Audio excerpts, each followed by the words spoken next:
Alright, so welcome to Unijag. Long time no hear from. I'm really disappointed in myself because I started this channel and I had such a big vision for it, but off that, part of my laziness and wanting to get into it wanted me to do these in pieces, but this preseason has come to an end, so I'm just gonna group it all together like a reflection of my thoughts and my take from the state of the franchise headed into week 1 against Houston. So of course, everybody knows the big thing was welcoming Urban Meyer and his whole ordeal into North Florida, and that started off with a little bit of controversy as we know it, and it started with the hiring of this guy, and I don't know how y'all feel about it, but when I was like, oh Lord, here we go. It seems like in Jacksonville, if we don't get any publicity, it's gonna be negativity. Everything we do, it seems that we just have to have a doom and gloom, and it started with the Tom Coughlin thing, and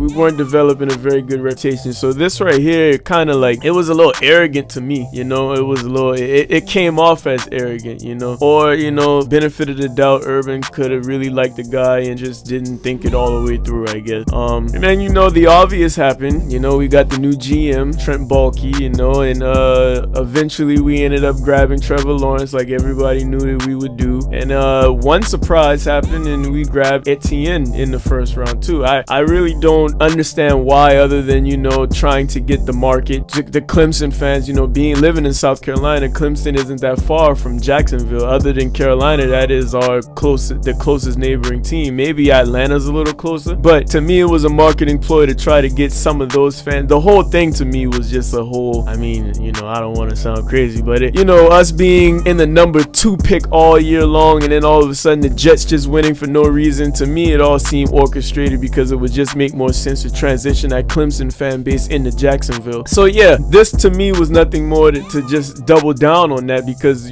James Robinson, I don't understand why. But the more the merrier. I'm not against it. And then the whole Tebow show kicked off. Now, as a player, I kind of saw it both ways. Again, this to me was just a marketing stunt, but that marketing stunt, how much would have benefited rather than doing harm, because you already start off with the hiring of the Doyle, I think his name is Doyle, that strength and conditioning thing. You already come in with a microscope, and then you do this. It was kind of disrespectful, especially with the weakness of this team being the tight end position. There's so many guys out there who this is their craft, this is their day-to-day thing, and they don't even get an opportunity, but you bring this guy in and just all of a sudden, he gets an opportunity, which, hey, this is his team, he can do that. But it's just like, are you not aware of what you're doing? Like, you're not really getting off to a good start, but again, you can find an optimistic thing, and it was attention to North Florida, and it really doesn't happen. So enter game 1.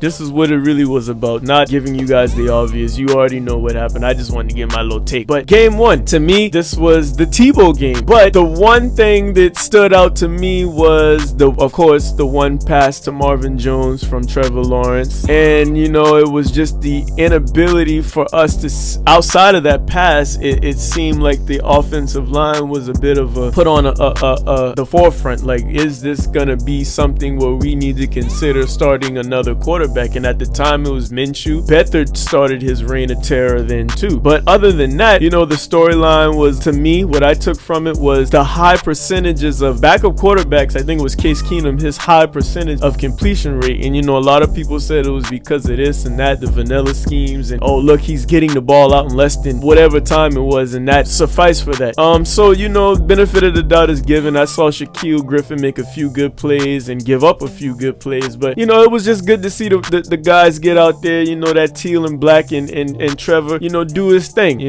But again, I feel like this was overshadowed, and this became what was known as the Tebow game. Yeah, the clips of his terrible, I would say effort, because I know Tebow's a better football player than that. Anybody could throw a better block than that. That's just a want-to thing right there. That was just pathetic. I don't know if he was nervous or what, but it just didn't look good. And I'm gonna bring this point up later, but this is the first first time when I started to wonder, like, if Urban Meyer is really, like, does he know what he's doing? Is he kind of in over his head? Because, like, this is the sign of a trend to come, to me, in my opinion. It wasn't until the media picked up on how bad Tebow looked, the lackluster performance, that we decided to cut him. But I believe if this wasn't blown up in the media, he'd probably still be on the team. So it was almost like, did you just do this because everybody was picking up on it, or did you just cut him because he deserved to be cut? Because why was he there in the first place? I'm pretty sure you've seen that in practice. Like, that probably wasn't, you practice how you play how you practice, and you practice how you play. So that, I'm pretty sure that wasn't the first time when he had some what the f moments. I'm sorry, I mean some WTF moments. Yeah, so game one, that was that. And ironic, you know, the guy we got from the Browns, in between all of that, we traded him right before the Saints game, either right before or right after, I can't remember. But this is, hey, I'm just regurgitating how I remember. And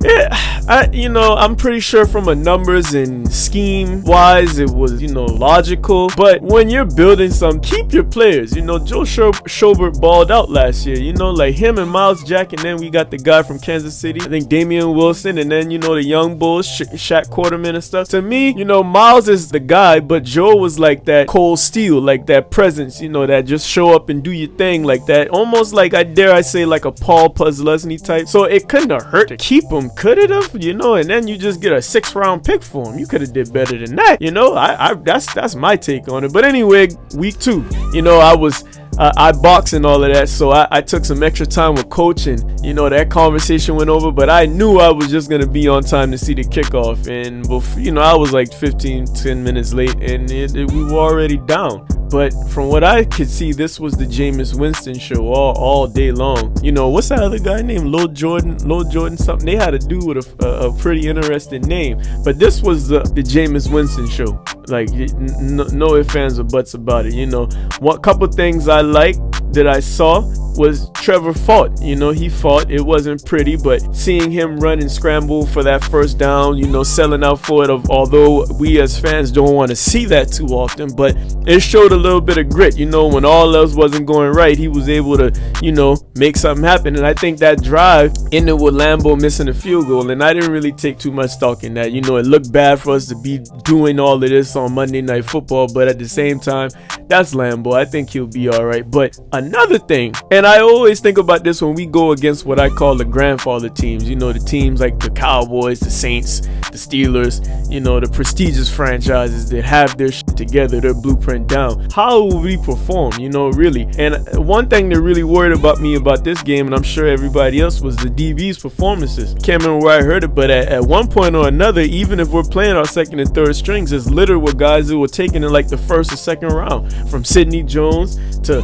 Tyson Campbell to CJ Henderson. Everybody on the field that we got are 1st and 2nd round guys, and we just got absolutely toasted. Just toasted. So again, is it more the pressure of front, or is it the guy? Like, what was it really? I'm not gonna say that I remember everything, so all I'm just gonna say is this was the game of Jameis Winston, our DBs getting exposed, and Travis Etienne getting lost for the season, being lost for the season. That's unfortunate, because again, the more the merrier. I'm pretty sure he would have been a nice little trio with Robinson, Hyde, and Etienne. But again, I don't think that really hurt us too much, because we, to me, that was just a marketing pick. That's just my opinion. It could have helped a lot, but it's unfortunate to see him go down before we ever got to really see what he was going to do, because we wasn't feeding him that much anyway. So yeah, after this, I do remember after this game 2, everybody was just talking like, what's Urban waiting on to go ahead and name the starter? Is this competition like a phantom thing like that? And y'all, I remember this. It was like maybe a day or 2 of this, and then like the next day or whatever, a couple days later, then he names the starter. And to me, this was kind of like, was this just natural progression, or again, was this you hearing the media's grumblings and then all of a sudden, okay, let's just make the decision? But again, either way, this is his first year, and we have to understand, I guess, that he's gonna have to learn certain things. Oh, and to touch on the Saints Saints game, there was a couple times where I started wondering if both coach and quarterback were in over their heads. There was a time when Trevor was under center and he's like not even aware that the 2-minute warning is coming up. There was a couple of possessions in the red zone where one of them he kind of threw away, and then the other one, if he would have just settled down and made a throw, he had a guy on like a comeback, and it was just a terrible throw. So at that point I was like, I wonder if he's just really in over his head. He wasn't aware of the 2-minute clock, and those 2 throws just kind of like, wow, I mean, how does he really feel? And it's to be expected, you know, but it was just my takeaways on the coaching side kind of, you know, made me think of it again. Are you just making these decisions as you hear the media and other people saying this, or was it just a natural progression in the time? And then, you know, the sad news right before the third and final game was seeing Minshew be traded. Nothing but respect to Minshew, and I really think he caught a raw deal, you know, because when we had nothing, he really gave us the first taste of national attention in a positive light. He had his thing going, had everybody going with the mustache and the headbands, but you know, he had it going. He was winning us some games, like, you know, driving down last minute, giving us memories, like closing down Raiders Stadium with a game-winning touchdown, driving to Denver and making that happen. Minshew was the real deal, showing up on those primetime games, not making us look bad. All salutes to Minshew. I wish he would have gone to a place where he would have a little better of a chance to really start again. You know, I don't really think he's going to take that from Jalen Hurts or whatever like that, but we know for sure he's not going to take it from Lawrence. So I'm glad that he's getting an opportunity, because he really, I think Beathard was really lighting it up more than him anyway. And we'll get more to Beathard anyway. But yeah, like again, this report came out that our players aren't thrilled about Urban Meyer and his college-like ways. And again, I heard somebody saying like he has like a hype man at practice, basically, with telling everybody to, you know, get water and get the back on. I mean, I'm sorry, I cursed again. Get water and basically hurry up and get back to you. Like, people wasn't really feeling that. And again, this is more of his learning curve, I suppose, to see what he can do and what he can't do, because these are grown men. And he has to know this is the first time around. I guess he's learning the ropes of the NFL. But it's just funny. Like, does every coach go through this, or is it just because it's Jacksonville, it's Urban Meyer, and it's Trevor Lawrence, and everything we do is going to be under a microscope? So anyway, that was pretty interesting to me that this came out. Enter Dallas. And I'm going to say, if this is a taste of what I know, it was against backups and all of that, but I don't care. Once you come off the field and you lost like 17 straight competitions, it feels good to go out there and look like a functional NFL franchise. If this is what we're going to get from Trevor Lawrence, I can't wait. He drove down the field, 1, 2, 3 passes, touchdown.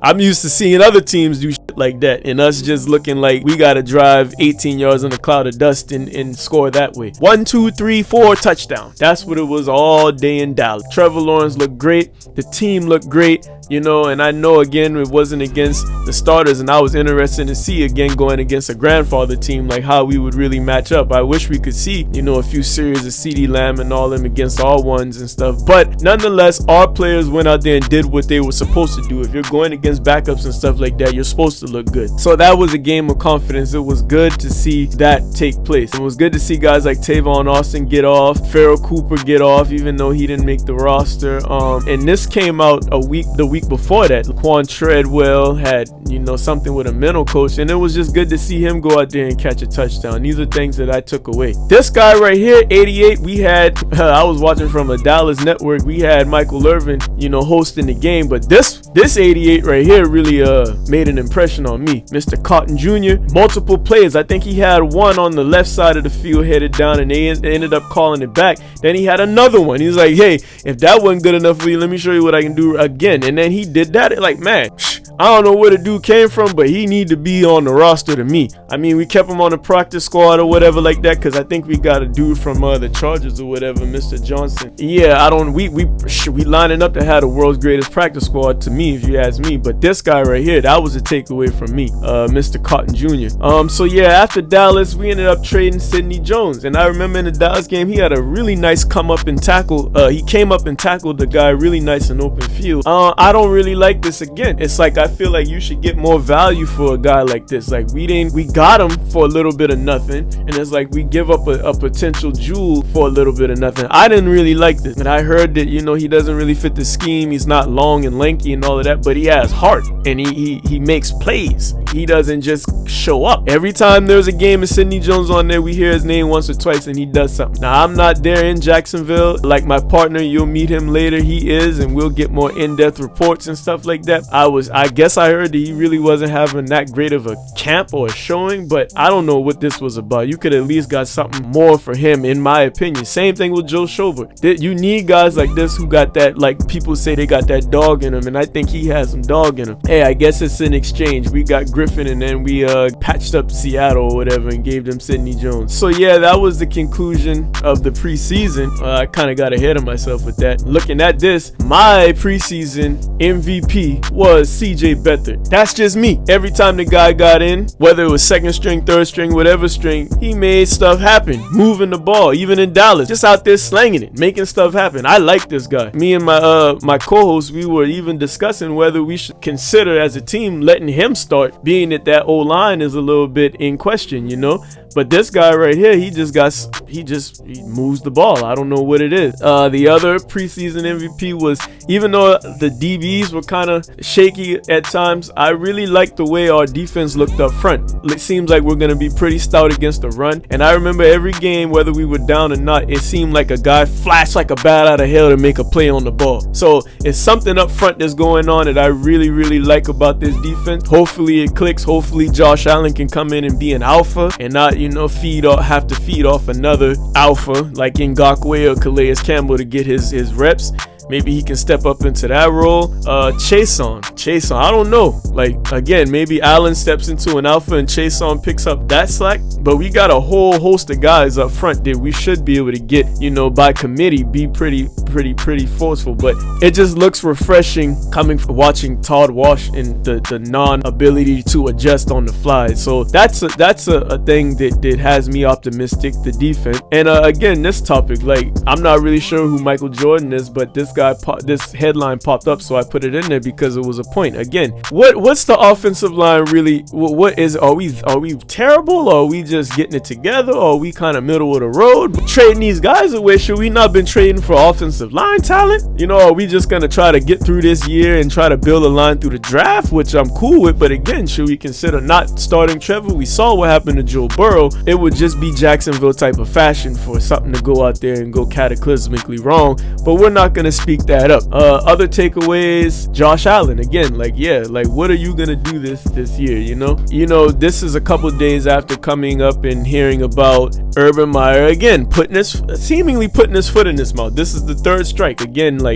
Are you learning or are you just that arrogant? Like, why would you come out knowing all the things? Like, we don't have a good rep with the Players Association right now, coming off the Coughlin drama. Why would you come out and mention that the COVID vaccination, whether what you agree with it or not, that just wasn't a chess move to me to come out and say that. Now you're just drawing attention to yourself. And I understand it, because if it's the regular season, like Josh Allen didn't even have COVID. He was around somebody. Again, whether you agree with it or not, that just to me wasn't a smart move to come out and publicly say that. Other takeaways, why is Taven Bryan still on the roster? Now, Andrew Wingard, I can understand, maybe for special teams purposes, but Taven Bryan, I don't understand. I really don't understand.